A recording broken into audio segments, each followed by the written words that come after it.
On va retrouver donc en duplex Jérôme Revillier, fondateur du site EOL Trading. Bonjour Jérôme. Oui, bonjour à tous.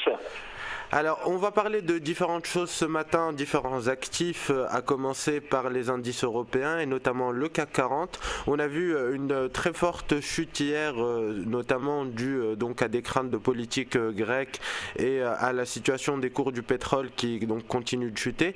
Quelle est votre lecture sur l'indice CAC 40 aujourd'hui ? Sur le CAC, effectivement, à l'image des autres indices, on a eu un beau retour de la version au risque, suite effectivement aux inquiétudes principalement en Grèce, et puis plus généralement un petit coup de frayeur. Maintenant, on a testé un support qui est vraiment déterminant dans les zones des 4280. On n'est pas loin là sur le futur de ce seuil-là. Donc c'est vraiment là que ça va se jouer à court terme, avec une possibilité en cas de cassure d'extension de la baisse sur la zone des 4150, 4180. Maintenant, voilà, les indices nous ont à plusieurs reprises montré leur vélocité et donc pour l'instant la prudence est de mise sur ce seuil sur les indices, mais peut-être pourquoi pas des ventes un petit peu sur rebond, ou en tout cas là sur la zone actuelle pour vraiment les traders un peu agressifs, des achats potentiels tant qu'on n'enfonce pas les 4250. D'accord, donc pour résumer, Jérôme, au-dessus de 4250, pour les investisseurs plutôt agressifs, on pourrait tenter d'ouvrir des positions acheteuses. Pour viser quel niveau et à quelle échéance ? Alors là, je pense sur vraiment du très court terme, c'est-à-dire bien trader ou d'ici fin de semaine.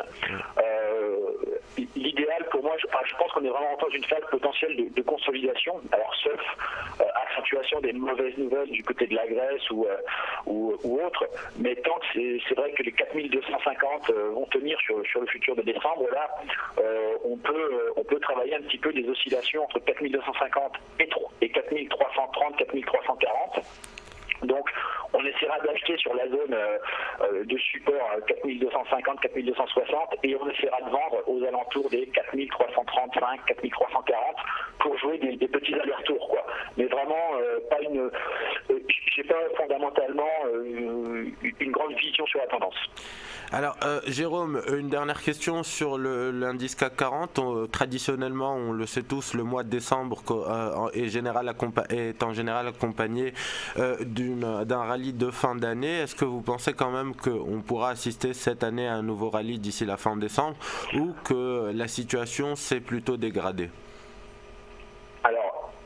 Effectivement, là pour l'instant ça colle plutôt pas trop mal avec un scénario de rallye de fin d'année. On a eu une belle hausse. Alors la question c'est, est-ce que le rallye de fin d'année n'a pas eu lieu un petit peu plus tôt que prévu cette année, c'est-à-dire avec la semaine dernière, et puis surtout ces 2 derniers mois avec un rush, malgré la version risque qui était apparue, on a rejoint les zones hautes des indices. Donc peut-être quand même qu'il va manquer quelques catalyseurs pour avoir un véritable rallye de fin d'année. Maintenant, techniquement et statistiquement, j'ai envie de dire, tout est en place pour qu'un rallye de fin d'année se mette en route. Donc pourquoi pas. Sur le CAC, là vraiment, il va falloir surveiller les zones actuelles, parce que à l'inverse, si on devait casser ces supports là, 4250, 4180, on pourrait peut-être avoir un petit coup de chaud sur les indices et venir contredire cette théorie du rallye haussier de fin d'année. Donc prudence. Là pour l'instant, tout est en place pour un rallye de fin d'année. Maintenant on est quand même déjà beaucoup monté. Il est possible qu'il y ait un petit peu d'essoufflement. Donc 4250, seuil clé selon vous, Jérôme ? Oui, tout à fait.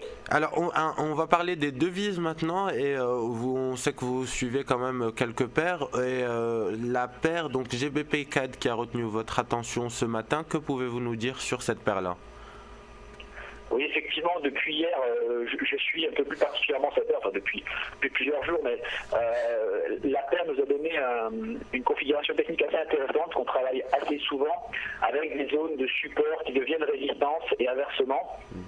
Et donc, on voit ici que la zone des 1,79 à 79,05 a été cassée par une belle bougie dans le début de semaine. On est venu s'appuyer sur cette zone ensuite en tant que support, et donc pour nous on vient valider cette zone comme un seuil clé à court terme, et donc tant qu'on va rester au-dessus de ce seuil des 1,79, eh bien la hausse est à privilégier et il y a potentiellement une belle opportunité pour viser un 80-75. En termes de timing, Jérôme, si on n'a pas encore pris de position sur cette paire-là, est-ce que vous pensez que sur les cours actuels, on pourrait essayer d'ouvrir quelques positions acheteuses, ou est-ce que le risk-reward justement est trop faible? Alors, il y a un petit peu d'hésitation ce matin sur le marché. On cote à peu près à 79,60 aujourd'hui, enfin à l'heure actuelle. Moi, je privilégierais, si vous n'êtes pas encore entré, un achat sur repli aux alentours de 1,79,25, un petit peu en dessous de la zone actuelle. Et puis, à l'inverse, une entrée sur cassure, au cas où l'accélération se produirait un petit peu plus tôt que prévu, dans la zone des 1,79,80. Voilà, donc plutôt rester à l'écart sur les cours actuels pour l'instant, rester patient et tenter d'avoir un prix un petit peu meilleur sur repli pour un achat, ou profiter du momentum aussi en cas de cassure sur un 79,80. Très bien, merci Jérôme. En une minute, un petit mot sur l'argent métal pour rester donc sur les matières premières. Effectivement, là, il se passe quelque chose d'assez intéressant sur l'argent, avec la cassure d'un seuil clé à 16,67 qui a été rompu hier. Donc, on va surveiller un petit peu cet argent. Le signal haussier semble être validé. Alors là, un petit peu la même configuration que GBBCAD dans le raisonnement technique. On va essayer de profiter d'un repli vers 16,80, 16,75 pour rentrer à l'achat et tenter une nouvelle accélération au-dessus des 17,40 qui ouvrirait la voie vers 18,40 à court terme. Donc tant que 16,67 va tenir, on va tenter des achats dans cette zone-là avec un seuil vraiment d'invalidation sous les 16,20. Mais voilà, on va surveiller cette zone des 16,67, 16,65 qui est vraiment très importante. Merci beaucoup Jérôme donc, pour ces analyses sur les différents actifs que l'on a vus à l'instant même. On va vous retrouver donc très bientôt pour un nouveau point de vue et une nouvelle interview de marché. Merci. On va marquer une courte pause et on se retrouve après quelques secondes pour la suite des programmes.